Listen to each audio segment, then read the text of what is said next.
Hi, everyone. Welcome to the 17th edition of the Art Power Hong Kong online talks. I'm Aaina, Bhargava, an arts and culture journalist based here in Hong Kong, and I'm very excited to be moderating the talk this evening. Our topic for this edition is the non-binary code. We'll be discussing how art, in particular digital art, is utilized by the LGBTQ+ community in Asia, and how developments in both areas have progressed, and how and if they've affected one another. More specifically, contributes to this in terms of art education in the art market and the wider Hong Kong community at large. We have a wonderful lineup of speakers today, and I'd like to introduce them. So first of all, we have Patrick's son. Patrick started collecting art in 1988, and he has been an avid supporter of equal rights for the LGBTQ community in Hong Kong and Taiwan. In 2014, he combined these two passions and founded the Sunpride Foundation. You may have heard or seen the incredible exhibitions they've put on, Spectrosynthesis in Taiwan and Bangkok. The foundation raise awareness for and celebrate the LGBTQ+ community through art. Next, we have Justin Chuse. And Justin is currently pursuing his master's at HKU, where he does a lot of work on gender equality and diversity. His thesis is about the pleasure product industry and bridging the orgasm gap. He also works as a community sex educator, speaking and raising awareness about a lot of topics that are usually not spoken about publicly in our society, and is able to, in his own words, spread sex positive energy to anyone he encounters. Thirdly, we have the mixed media artist Yarli Allison. Yarli was born in Canada and is now based between London and Paris. Her parents are from Hong Kong and she lived here for 15 years. She'll elaborate more on this later, but her work addresses the complexity of identity, from diasporic and migrant identities to queer identities. And she works across a range of mediums. Most recently, she had an exhibition at Videotage in Hong Kong, where one of her works, in virtual rehaunt, in virtual return, you can't dehaunt, incorporates VR. So the first question I would like to pose to the speakers is, what made you go into this line of work, to take up a responsibility, and in some cases to represent this community through your work and in your ventures? So perhaps we can start with Patrick. Oh, sure. Well, thank you, Aaina. I'm glad to have this opportunity to talk about Sunpride Foundation and what we do and why we do it. We started 6 years ago with a mission to raise the visibility and respect for the gay community through art. You know, this is perhaps a rather unusual way to promote, like gay rights, but I see it as a very powerful way to do so. And we try to anchor our event at the public institution.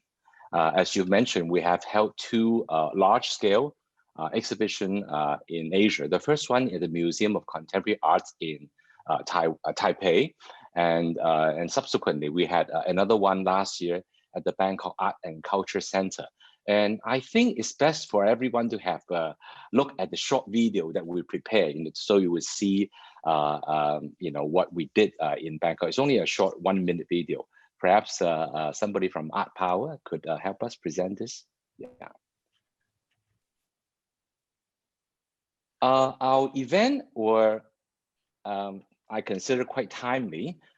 This one is in Bangkok, and the time we hosted this exhibition, the Thai Parliament was introducing a bill to allow equal rights for same-sex civil union. And going back, to the previous exhibition in Taipei, we also had it during the time when they were debating about law for same-sex marriage. And I believe these are very great opportunities for us to communicate, not just to our LGBTQ community, but we want to reach beyond the echo chamber and talk to the general public. And, it's nothing better than have these large exhibitions at the museum. So we received very good response, not just from the media or from the local community, but also from the general public. So that's something we hope to continue to do, and aiming to bring the next edition to Hong Kong in year 2022.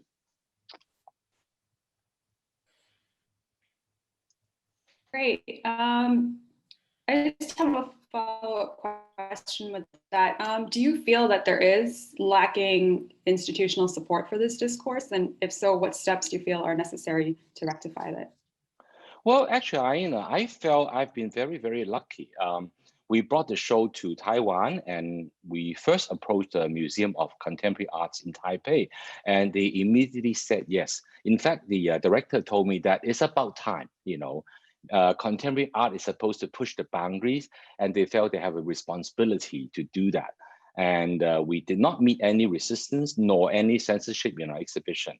And then when we brought the show to Bangkok, it was easy, also quite an easy achievement for us, because we also got very positive response.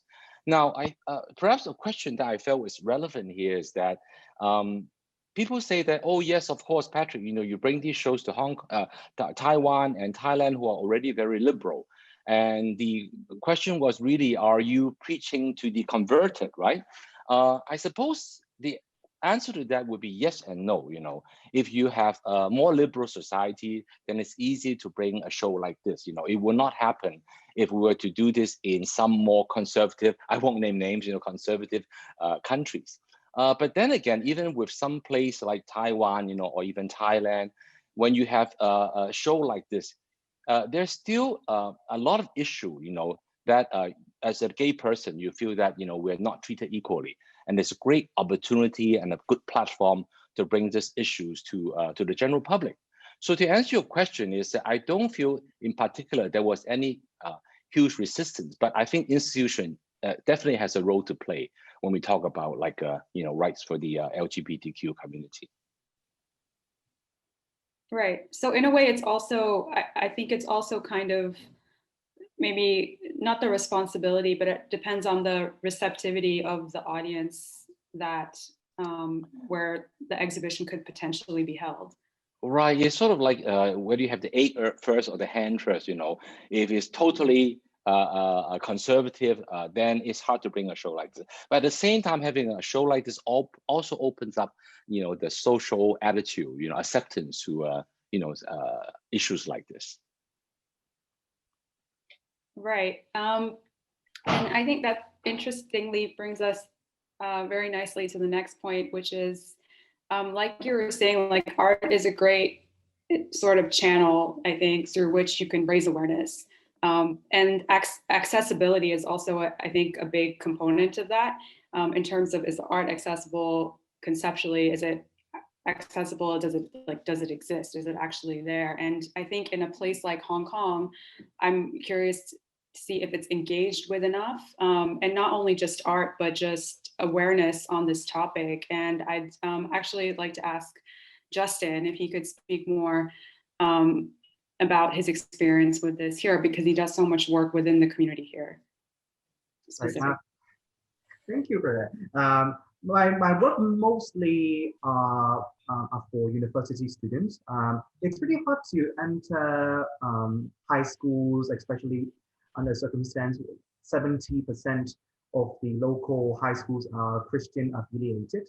So it's pretty hard for us to preach our concept of liberal ideas of LGBT inclusivity to a larger audience of students. However, in terms of university students are prepared, it's a short slide. So this is what I do. I do performing arts and I do education. Last year, I was invited by the Hong Kong Arts Festival to perform in the new program called No Limits, which they try to showcase different body type and ability on stage, where I'm being selected as a non-binary person, trying to showcase different art form like music performing arts on stage. Right. And I do guest lectures as well all the time in different universities, especially Chinese University as well as Mainland University sometimes. My talk will be usually on pornographies and how gender is played in performing arts, and cross-dressing and all that stuff, and try to theorize it and bring it to a larger audience of students. I talk about sex, as mentioned, I'm a community sex educator as well. So I've been to different channel to talk about like sexual positivity as well as men's health, because like men's health is important. I mean, one of the aspects a lot of people forgot is that like when we talk about gender, we always talk about men or sorry, women, but we seldom talk about men. How to liberate men from the constraint of the binary world is important too. So, which leads to my events in the university. I'm the first one to present a traditional Chinese Nandan, like in Cantonese opera with Coco Pop, which is a very famous local drag queen, together to do a collaboration in the university. And of course, I do screening on erotic porn film as well. So it's fun, and I love to dress like as flamboyant to any official events in the university to showcase that it is okay to dress or in a way that is comfortable for you in the community, in the community. And other thing I do is to, which I don't have photography of that because simply because of privacy, is that I go into different university dorm rooms, dorms, as well as halls to talk about gender, sexuality issues. Like some, I remember one time I went to a male dormitory, and I talk male hall. Actually, I talk about like different things about like how to pleasure women, how to understand your sexuality, how to understand your vulnerability and showcase your vulnerability. And if you don't really want to showcase that kind of like machismo, masculine kind of like aspect or performance, then it's okay too. Like the university is the best way and the safest place for you to explore who you are. And yeah, that is what I do in the university and how I do outreach. Yeah. Just out of curiosity, how is that received? What is like the feedback that you get? Oh, it's actually pretty nice. Like I have external participants from general public as well as in other universities as well. But if you're saying the men's case, I think like I have been very successful in converting like homophobic guys into, I mean, I'm not gay, I'm not into gay and LGBT member on its own, but a LGBT advocate or a LGBT supporter. Yes, I mean, it is important to show them that like we in the LGBT community are still people. We are, and there is a lot of stigmas and misunderstanding in the community, or in the representation of media, especially. So it's our job as people in the community to debunk these things. But I just choose to use a more friendly, comedic way, just to let them use a bit, and then they will start to tell me about like why they are or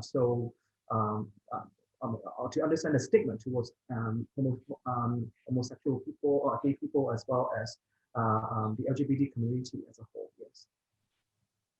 Interesting. Also, one more follow-up question, because I'm so curious, is that what do you think is the biggest problem with media representation in terms of how they reflect the community?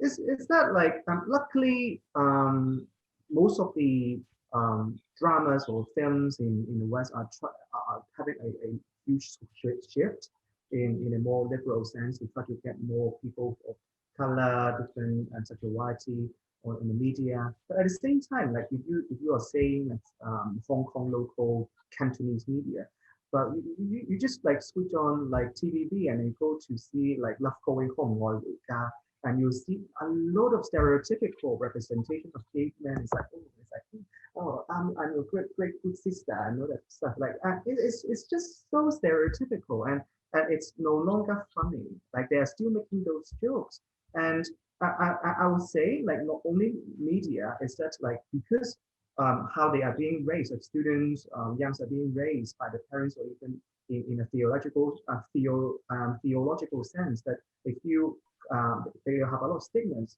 in their mind. So like mere representation of itself like justified those claims, and then they will try to do a lot of things to banish like gay people in the community. Yes. Right. No, I mean, I think representation, I think, is a big it's the complexity of it, right? Well, like how you're saying stereotyping is such a problem. I mean, it's not only, I think necessarily, of course, it's a big problem for the LGBTQ community, but I think it's true of, ethnic minorities, it's true of so many different groups of marginalized people, so to speak. And I think, Yarli, I'd also like your input on this, because I know in your most recent work at Videotage specifically, you've interviewed 4 queer diaspora people. And in telling their stories, obviously it's not stereotyped and it's much more complex. And it's through a digital medium, it's through VR. So I was just wondering sort of what was your experience in learning how their stories are translated through VR? And do you feel like there's a higher capacity for empathy through this rather than maybe just mainstream media?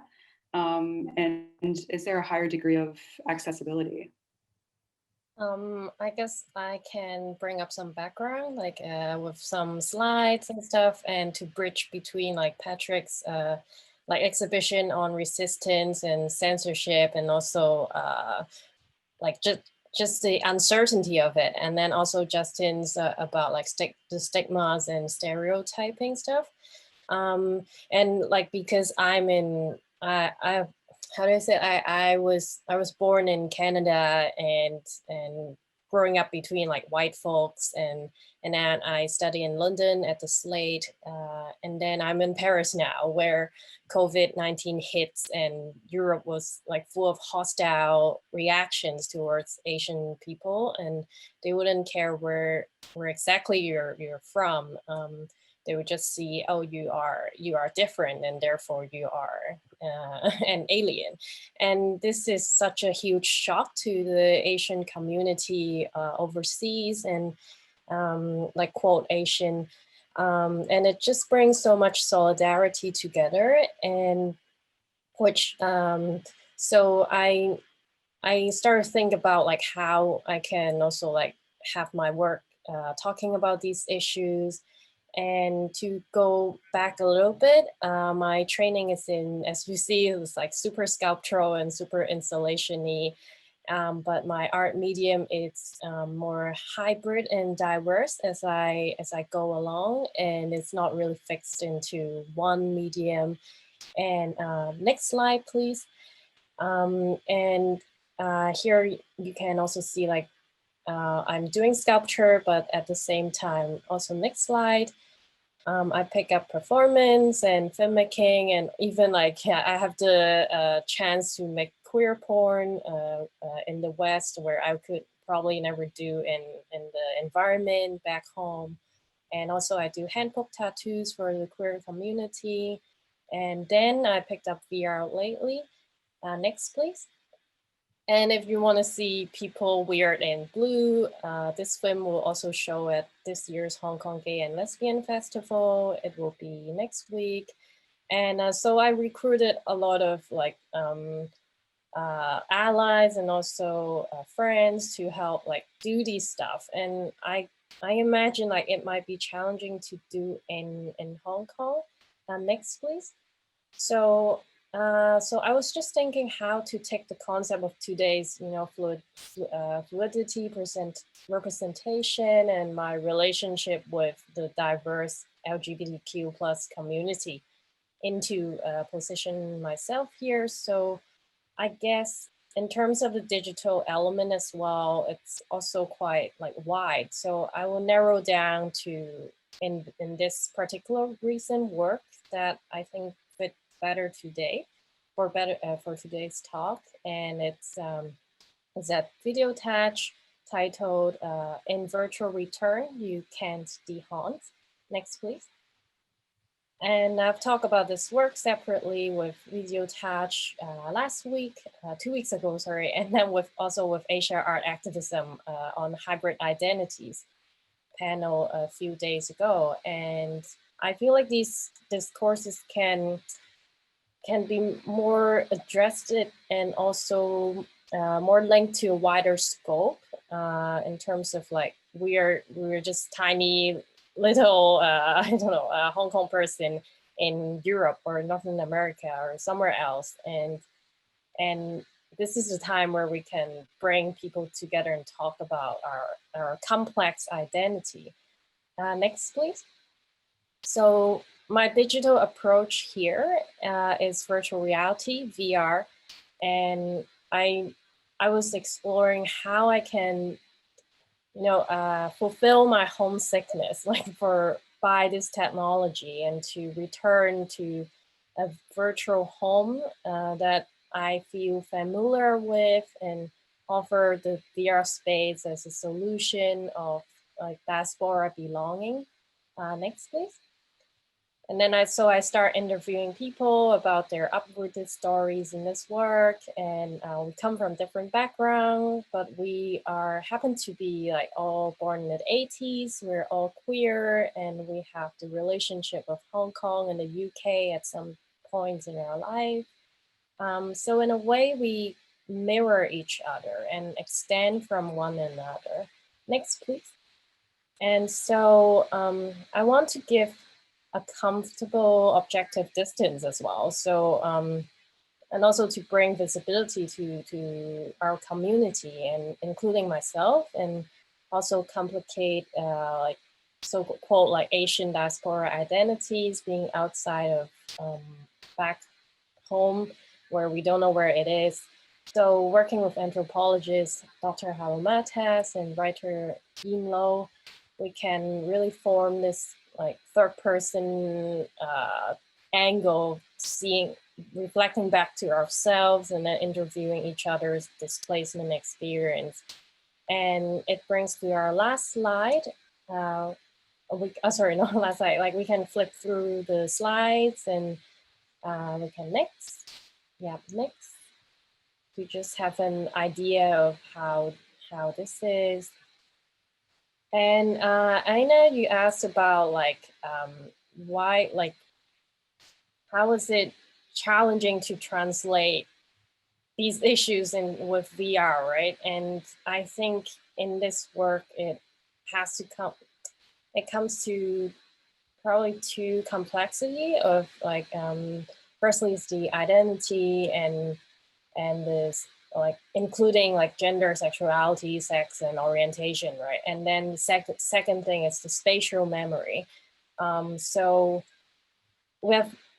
it's challenging just how it started, because especially what happens to Hong Kong in recent years, the discourses around immigration as the solution, and the ideation of that, it's much more debated recently. And the focus was also very practical, how much money should we bring, which is the best school for our children, but then the heritage, identity, and belonging matters are often left out. So not even mentioning other aspects of identity other than skin color. So, and then it happens that these interviewees have the queer identity, and so to one of us, their family has denied their gender expression and sexuality, so they can't really go back home. But individual experiences are so complicated, so we don't want to fall into this trap of self-simplifying, and then we don't also, nor we want to tie the knot and say, hey, this is why people have moved countries. This is the answer. And so this is not really one-dimensional. And then also the second is spatial memory, is that memory always tricks us. The first question I asked in the interview was do you have the home you most desire to return to? And can you draw it for me? And then as they draw in the VR space, and then I draw in the VR space, and I ask what's the color of the space, and why is this furniture there in the 80s but not in the 90s, and why you're still including these attachment into these objects, and then in the spatial truth as a child to your adulthood, it's completely could be completely different. It's a body memory, and then you realize, oh my God, every tiny detail challenges the accuracy of our memory that we thought is correct, but it's just a sentimental piece of picture. So we have like, you know, the identities and these memories that are super intimate to someone, and how do we relate these things so far away from Hong Kong, but also back to the local Hong Kong people with to even more levels.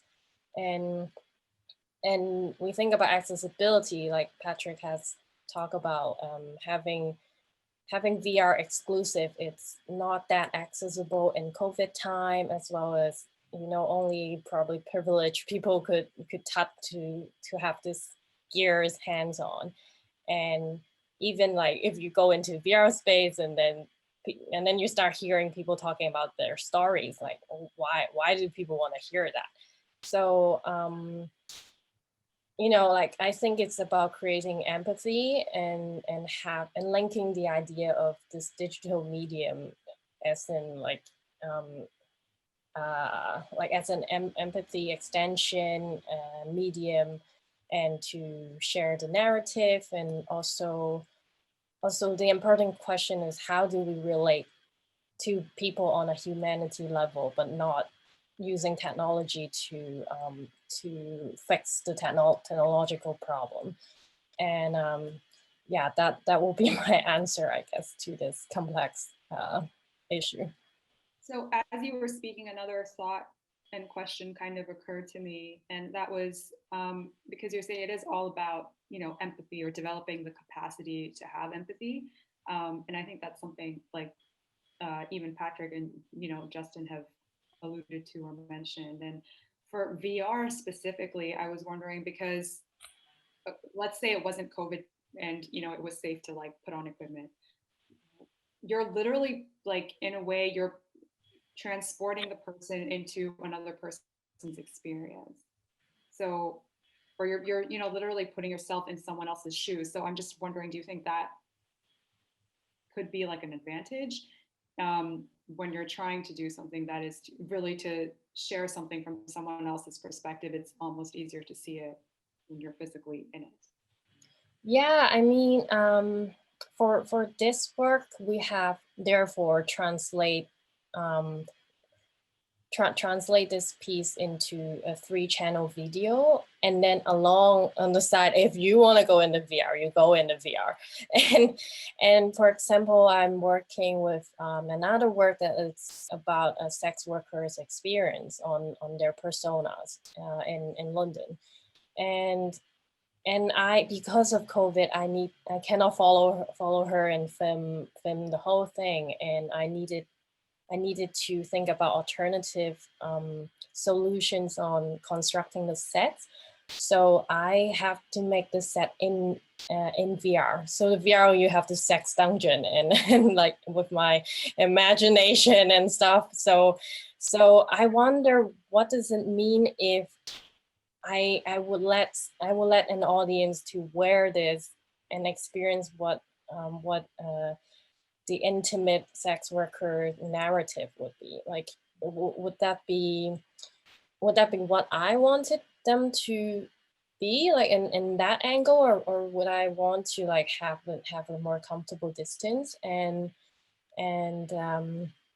I guess it really depends on how we position ourselves in the work, but also how to take care of each other's digital well-being as well, and not force this compassion to others, but to foster it. If that answers. Right, no, that makes sense. But I was also wondering, how would you imagine that, you know, we've already seen, I think, how digital or tech artworks can benefit the community, but do you think it could also harm it, or what do you think can be improved based on what's happening currently in terms of developments in this area?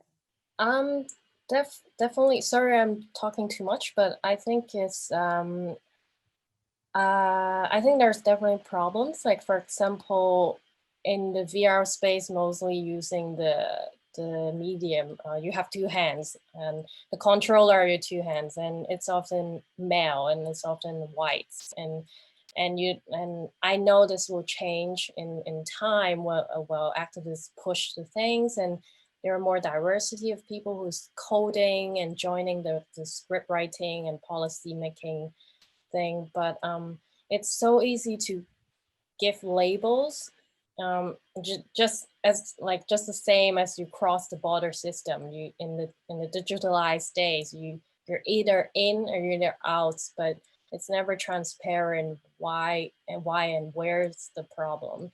And so I think about prejudgments a lot and bias, and in terms of race, skin color, gender, or even ableness.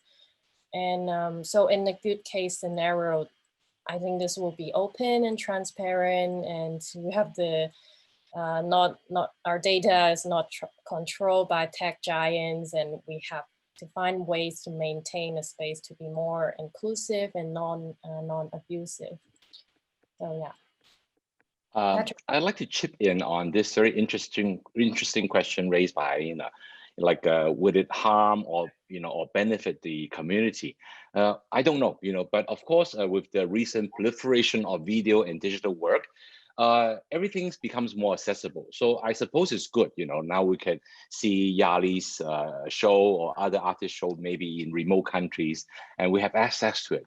But from a collector's point of view, that's what I would like to ask Yarlee to.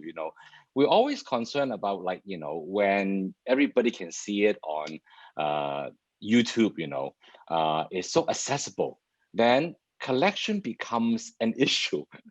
Does that worry you? I mean, issues of piracy or becomes like just commercially available without your authorization. How does that work?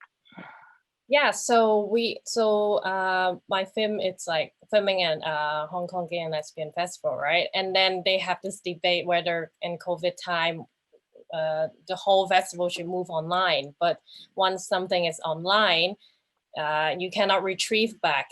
Yes, it lives forever. So it's there and record duplicate itself. But then in the art how do you say, like art video, for example, the VR 3-channel work that I just shared, that one, because it's physically 3-channel, and that's 3-channel is the complete work. So online, the 3-channel are stacked together, and it's deliberately done like that. So you have, if you want to experience the real, so-called real experience, you would have to see it in person in the installation view. And so making video, I'm really aware of like how the things would be collected and how would it change and adapt to the situation like that. Yeah. We need to be really sensitive with the like artist proof and stuff. Yeah, but it's like on the side. I think you hit it on the nail. We recently purchased a work from a Taiwan artist, and he gave us basically two versions. One is, as you say, a 3-channel installation, which you need to see not just the video, but also some installation. Actually, there would be a pool that come along with it. But at the same time, he also gave me a version which is single channel that is easily, say if I have a Zoom talk, I could easily introduce it on the screen and all that. So that seems to be one way to overcome, the issue that we were concerned about. And also sometimes you have performance, like for example, Justin's, and if Justin wanted to do a performance and with involved with community stuff, like, and then how would that be documented and also be collected, or yeah, like how do we separate each elements and or group them to say, hey, this is the complete work, you cannot exist one without one another. Well, yeah. in performing artists, we are lucky because of course we can do recordings. Like we're actually quite okay with doing recordings, especially like Hong Kong Philharmonics as well as M+. They are doing a lot of work in recording, and then they try to sell virtual tickets. But you really have to go in person to experience, to immerse yourself in performing arts. Like the concept of performing arts, it's always changing. It's like each performance on its own, it's individual. It's like it won't last forever. It's the individual kind of aspect, it won't last. You have to experience yourself, immerse in it. So that's why like it is hard actually like for like visual art, it's easier to distribute, as you said, like in a one-dimension kind of way. You still have to see it yourself, but like you can still distribute it. But like in performing arts, like you really have to see it for yourself. Like, but the thing is, we have a problem of it's hard for us to distribute it, like because most of the performance, especially those, for example, related to queer or sexuality, it's we have sometimes we have to go through the whole process of censorship. So whether this particular art or this performance could be distributed outside, for example, if I want to bring Pina Bausch work, which is contain nudity, whether I can see it online or see it via Zoom, like how can we deal with the legality of like basic performances? It's completely chaos. So like you really have to like, luckily for performance, I don't know whether it's luck or not, like you have to go there, like you still have to go there. We can do whatever ways we can to showcase it online and virtually, but at the same time, like if you can't experience yourself, it's your lost. Yes. Well, Justin, I mean, you were mentioning before, but you know, you have sort of over COVID, especially, you said, you know, there are ways to adapt the obviously you cannot recreate a performance, like that energy is just lost, but there are ways for performers to sort of adapt it digitally.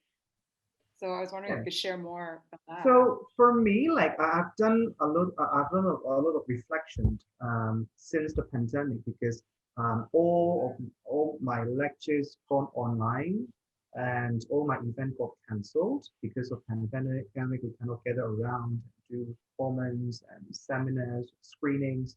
It was a hard time, and the hardest part for me is that like I have a lot of like fun, beautiful like Shanghai temples with like Oriental design, but I can't showcase it. Like this is still okay, but like I have to like dress in the whole format. Like I can't even wear my high heels, like my t-shirt heels, like which is 7-inch. Like usually that's a wow factor, right? I'm doing a lot of showmanship kind of things, but like nowadays, like I because thanks to in Yarli's discussion, she mentioned virtual reality. I'm a firm believer of augmented reality. You know what? To be honest with you, I have let me show you this. To be honest, I have no makeup on. Amazing. Well, if you are a fan of RuPaul's Drag Race, Bandy Lacran once said to Courtney Act. What Courtney Act needs to be in drag is chopsticks and mascara. I mean, you still need chopsticks, but you don't need like lipstick and mascara anymore. Like I can be Frida Kahlo, and then like and do one more thing that I do nowadays is to play with the virtual background in Zoom, which for example, like I can be in RuPaul's place right now.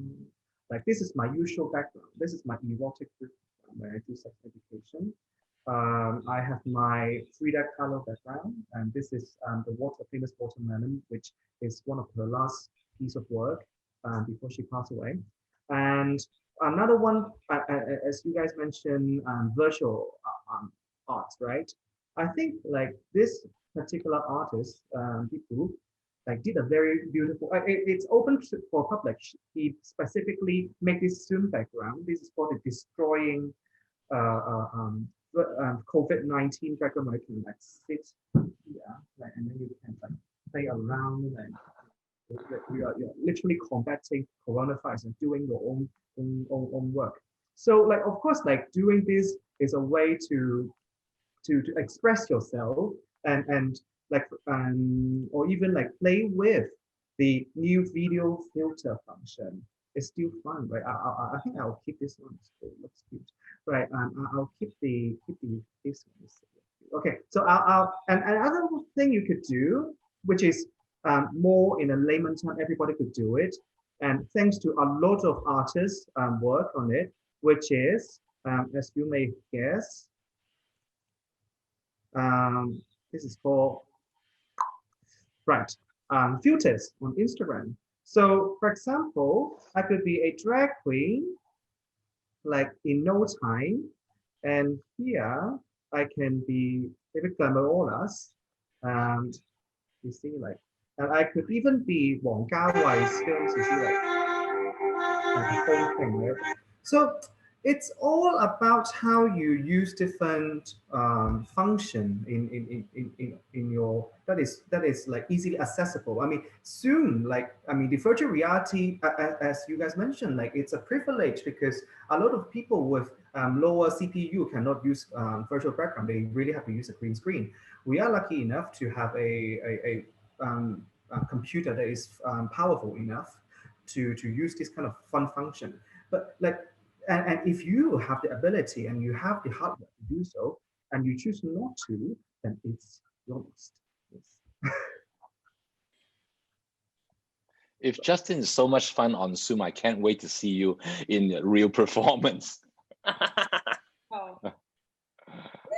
Can't wait till COVID's over. Oh yeah, like even bars are closing, so let's just hope like world peace.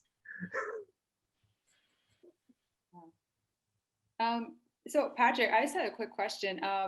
Kind of just going back to what you were asking Yarli, but you know, from a collector's point of view, I was just curious, is there like a medium that you sort of gravitate towards? Or I mean, like, are you seeing like a shift in more digital works being produced or that you're like looking to acquire or you're interested in or showcasing?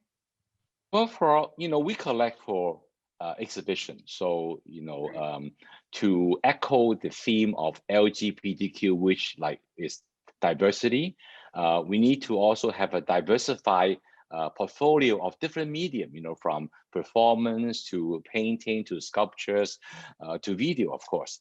But I do see a trend in the last few months because of COVID, of course, then digital work is just easy to collect.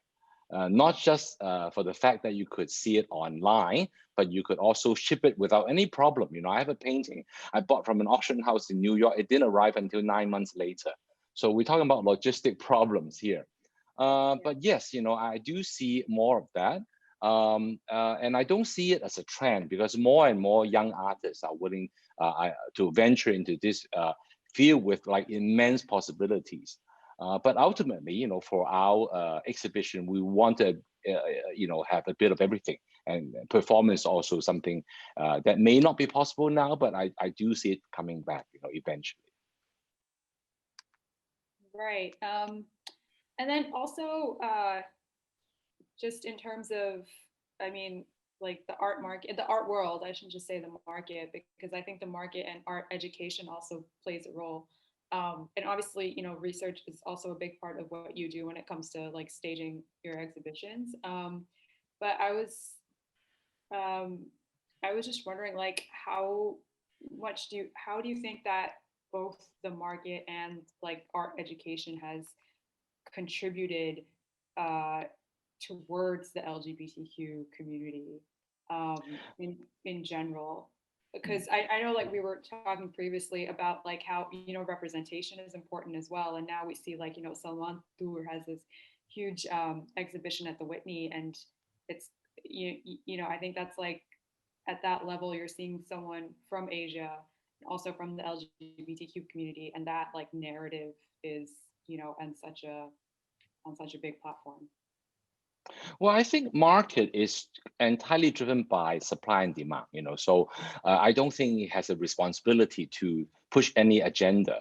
But I do agree with you that the institution like museum like Whitney, or any museum in the world, they have the responsibility to push the boundaries. And like you mentioned, Salman Tour had a show at Whitney, and subsequently his prices just skyrocketed.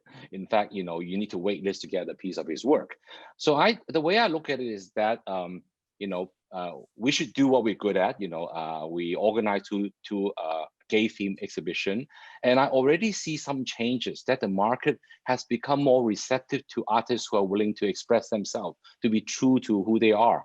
And I don't see it as as everybody jumping on the bandwagon, but I do see artists who are willing to come out and even like straight artists who are willing to do gay theme work, so because there is a audience, if not a ready market, at least people will be receptive to this kind of artwork. So I see that as a positive sign. I think institutional wise, like in university, like in, for example, fine arts, like in HAU, we have collaborated with Christie's for millions times. But we do have our course regarding art market as well as like kind of history. But we still yet to have some our course even like on, we have like course on women artists, but we don't have courses on LGBT artists. Like the what we should do as scholars is to write discourse for artists, like art appreciation, art history and all, and to create or to educate future collectives. Even like in actually we have another program for global creative industries, which we have 2 courses on the art market. So I think like how lecturers or professors choose to incorporate LGBT themes in the syllabus is equally important, because like as Ania mentioned, like art market and art education goes hand in hand. Yes. Yeah, You're absolutely right, Justin. Sorry, Yarlee, because I remember when we do our show, a very important thing is the education side. It's not just the exhibition. You have to organize these talks and seminars and even bring in like, students to see the show. Education definitely very, very, very important. And Yarlee, sorry. No, just I'm just going to extend from that, because like the VR sex dungeon that I mentioned, it's actually supported by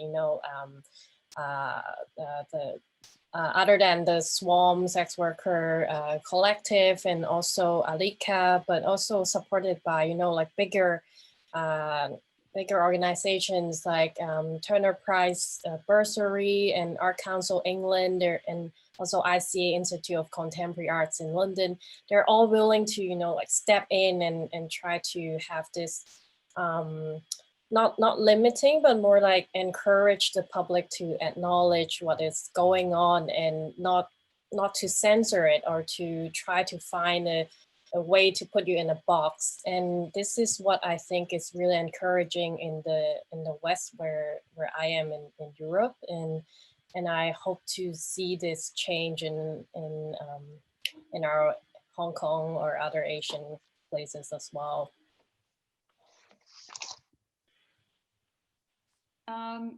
Okay, we're a little, I think, short on time, but I'm just gonna throw out my last question, and then we have a couple of questions in the Q&A section. But this goes out to all the speakers. But how do you think, also just going off what everyone was saying, how do you think the perception and reception of the LGBTQ community in Hong Kong has changed? I mean, obviously it's progressed since before, but what do you feel is lacking? What do you think more could be done? Well, in terms of law, there's a lot to be done. I think we're quite backward compared to Taiwan and like Thailand. We don't even have anti-discriminatory law, let alone civil unions and same-sex marriage. So we have a long way to go. But this is something that would not happen overnight. I'm sure Yarlee and Justin would agree with me. Everybody have to do their part, whether it's like performance or art or movie or books or novels. Yeah, we would change the world slowly, one day at a time. Yeah, I believe it's a relatively long process, especially in Hong Kong. In academia, especially in sociologists, we always say that if we have to rank whether which country, which area, like which area will got gay marriage first, the ranking will be Taiwan as expected, mainland China, and then Hong Kong. Yes, like that's, I mean, like this is how we are doing facts right now. Like if we're going to like legalize it, like in the legislative council, like we try our best. Let's try our best as Hong Kongers. Try our best to elect LGBT-friendly legislators. Maybe and how, I mean, maybe the government should do more. For example, in subsidizing the equal opportunity units. Office, isn't it? Unit is actually okay. Equal opportunity office, yes. like sponsoring events or even artworks or young artists or even performing art, whatnot about LGBT work, LGBT inclusivity, or even outreach programs that is related to LGBT rights. Like the commercial scene has been doing a lot of things. For example, like Ting, it's highly sponsored by HSBC and Citibank, like those big corporates. But at the same time, the government have to start to. I mean, if they don't want to do it as the government, at least like give funding to the equal opportunity office to instrument these kind of ideas, and then later on we will have a better way of life, or we have to ready our citizens and the Hong Kongers for these changes. Yes, and arts and performing arts, media, these are the way to go. Yes. Definitely from the one of the way, like from the top down, and I think like it will eliminate stories like I don't know what's the department of censorship, like the department that comes to, you know, say, hey, this art is about pornography and you shouldn't show this, and I find that I hear the stories that the whoever that's working in the department, sometimes they don't even know about art knowledge themselves, and so I wonder like how can this could be improved. Oh, and yes, I can answer you. Yeah. In the obscenity tribunal, because I've just like delivered a guest lecture yesterday on obscenity and censorship law, and it's the composition is just absurd. Like you have one magistrate from the court, and then you have two lay member, like community member. But how they do censorship is weird, because they take the most juicy part for review, but they don't take the whole context into consideration. They don't see the whole film, for example. They don't see the full artwork. They will just see the penis part, the vagina part, and then you say, oh, this is too obscene. Okay, bye bye. But there is a legally leeway, let's just say that if you can justify it as art, but who deem it as art? But it's completely subjective. And you are right, because like most of the people who got in, not elected, or we should say appointed into the obscenity tribunal committee, would be people who select people who have like, they would tend to select people who are older, with higher education, or maybe they choose to they choose to neglect people with higher education, actually, to have more general public opinion. But they are not ready for this, especially if they are taken out of context. Film, it's okay. I think it's relatively okay, because the censorship board is formed by professionals in the community, in the film industry. That's why if you go to Hong Kong, let's say a gay film festival, or even like French film festival, you can see that some films are not they don't have a film category, like in a censorship category, because they are considered as like art film, or they have like social responsibility, that kind of thing. So they won't give them a rating simply because of that. Yes. I'd imagine like the process also to like, you know, when you have to like justify something as being art, I imagine it's very bureaucratic and it's time consuming. Is that true? Yeah. And it's also like how general public understand like art is not there, like it can be very friendly to them as well. And sometimes I find that audience would have difficulty accessing what is so-called art by presuming, oh, I wouldn't understand it. So I guess just, yeah, know how it's about communication, and also be open to get, maybe this is also could be relatable to myself as well. And sometimes I don't even think it's necessary for understanding. It's just a matter of exposure. You know, we talk about like normalizing the existence of the LGBTQ community. If you have more opportunities to expose the general public, then I think eventually they would become more receptive to it. That's how I feel. Yeah, absolutely. That's such a good point. I think a lot of things need to be normalized that have, that are considered marginalized, or, they kind of make a spectacle out of it. Here's a question from the audience, which is kind of possibly an upbeat question, so I like it. It's through past projects, do you know anyone that became more friendly towards the community or even a supporter after viewing your projects and exhibitions? I think we've kind of touched on it, but if anyone has any specific examples. Well, I do, I walk into the show in Taiwan and I saw this young mother bringing her son to see the show. And the son was looking at a huge painting of two naked men holding a baby and two naked women holding a baby girl. And he innocently asked his mother, what is this about? And the mom calmly knelt down and explained to her son that in this world, there's a man loving woman, woman loving woman, and man loving man, And that to me sort of encapsulates what Sunpride wants to do, at the museum, and the mother with her son, she would be very patient and open-minded. And I see that as a change of a very important issue when you talk about minority rights. So that it does change people's attitude.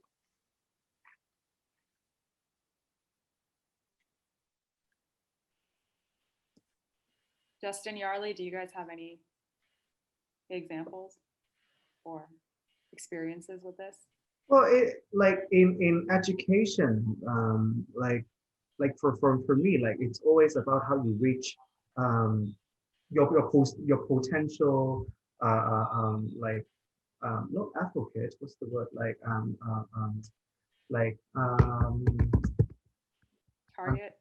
Yeah, it's ally. Yes, ally should be the word. Yes, it's like how it is important for us to create new allies in our particular way of doing LGBT activism. Mine is just education.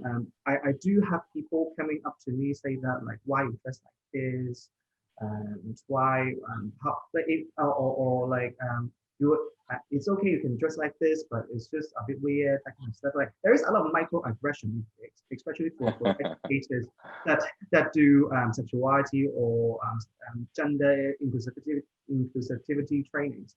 So like I'm so used to this kind of person. I'll be like asking them like, oh, it's none of your business, but I feel beautiful, you can do it too, like that kind of stuff. Like, I mean, if you see those people, you meet those people, try to talk to them, understand why they think that is the case. But if they are just not open to this kind of discussion, then I mean, just leave them be. Like, be as grumpy and sad and unfortunate as they are. Like, they can't enjoy the fun and beauty of the liquidity of gender. Then is I love this phrase. It's the lost. Yes. I'm just reflecting back to like all like everything that I have done in the past, and whether it's received in a way that I didn't want it to be.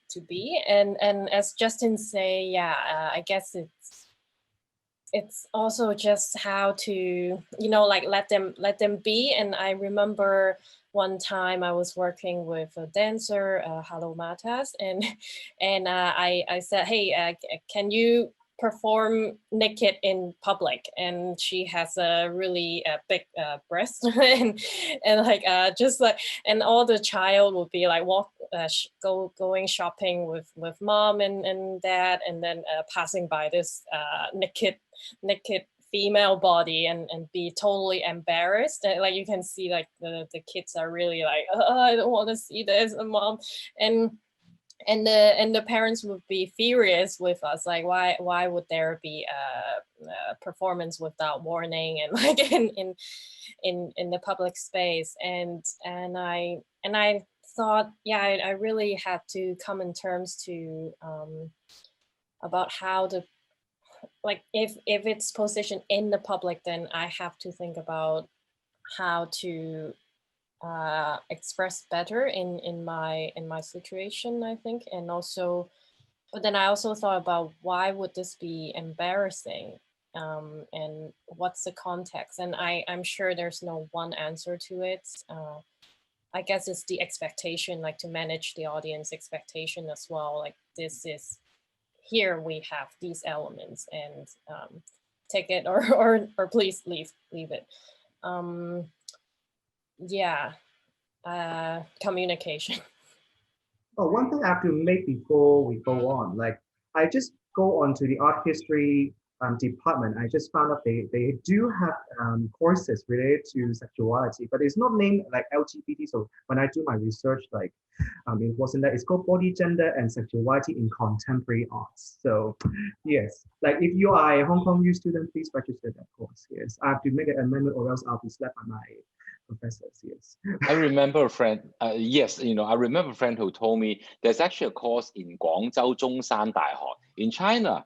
And of course, the title is not LGBT, it's like gender exploration. Yeah. So there you go. I mean, like, like a lot of places are, I mean, when we talk about outreach and whether it is successful, like a lot of people at the institution, they try a lot of ways to batch these kind of like ideas in. But of course, there'll be censorship. Luckily, in Hong Kong, we don't have that much of censorship related to LGBT issues.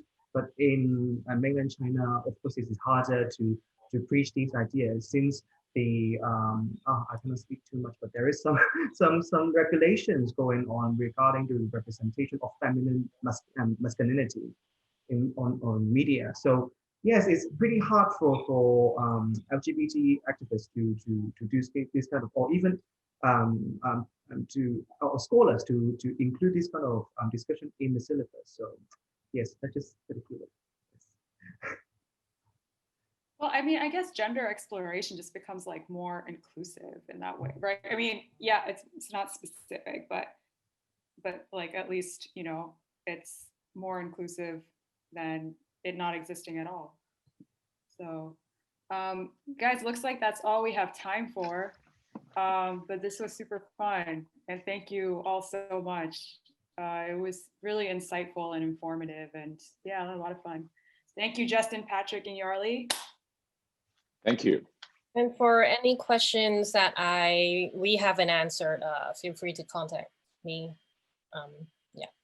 I think our social media like accounts has been like attached in the Instagram, LinkedIn, and Facebook. So just everything. Yeah. I saw a question. Sorry to break in. I saw a question directed to me, asked about Hong Kong, whether we will have like as progressive a society as Taiwan. I said definitely yes. Maybe we're not there yet, but we're definitely getting there. And I have a word of advice to all those like lawmakers or people who are resistant.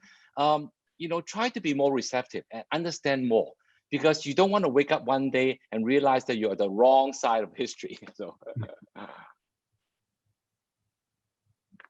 thank you so much, Aaina. This is a wonderful opportunity to talk about what I feel very passionate at. And thank you, Art Power, as well. And I really want to catch up with like all of you and when I'm in Hong Kong to talk about this more. Come soon, come back soon.